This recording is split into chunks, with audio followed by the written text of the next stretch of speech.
Good morning. This is Catherine Dubberly, the Answer Lady again, and today I'd like to talk with you about adjusting your knitting board to get the gauge you want.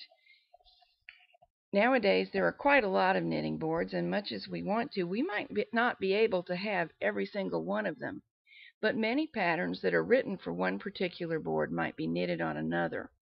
There are two critical features to consider. First is the number of needles, which is easy to check. If you have enough, you can tell that quickly. The second is the gauge of the loom. There are several ways to describe how a loom achieves gauge, and different manufacturers use different terms. But for the knitter, the important thing to know is the length of the path that the yarn must take to form a stitch.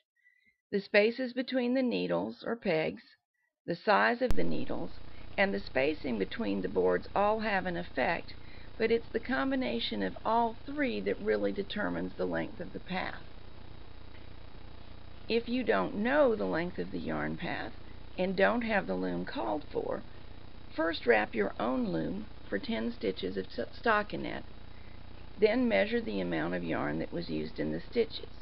Now ask a friend who has the loom for which the pattern was written to do the same. I'll be glad to be your friend in this and check the path on any of my looms if you get in touch.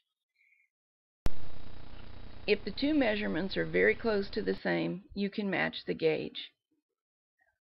I have made a chart of some looms and some spacings that I have found will get equivalent gauges, and you can find that on my website. It's available from the loom pages.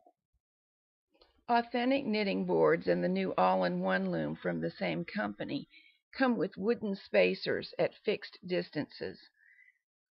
Some other boards come with a little bit different kind of adjustment. The Noble Knitter is a very nice board that comes with a bunch of washers, and you add or subtract washers to adjust the distance between the rows of needles. I wanted more adjustment than came with my Noble Knitter, so I used longer bolts and bought some extra washers. These are hardware store items. Some people prefer some rubbery spacers that are found in the same general area of the store that you find washers. I use a combination. I think I bought whatever was cheap and handy at the time. Nifty knitter looms are fixed distances. You really cannot adjust them.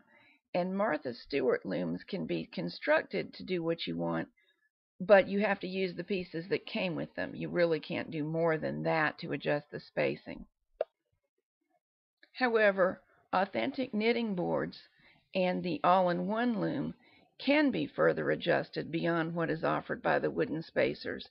There is no rule that says you can't slide a washer in or substitute a stack of washers for your wooden spacer, and sometimes that just does the trick. Also keep in mind that each of us has a personal style of knitting, a tension that we use when we wrap, and that individual yarns will affect gauge quite a bit. So the washer trick could help you account for that. If, for example, I get 2.9 stitches per inch, and that's what I write in my pattern, and no matter what you do, you only get 2.8 stitches per inch, maybe you can subtract a washer or add one and wrap, do a little swatch and check. Maybe now you're matching my gauge. So I hope these tips help you enjoy your knitting more. If you have some things that you could add to the chart that you find on my website, I would be delighted to hear from you.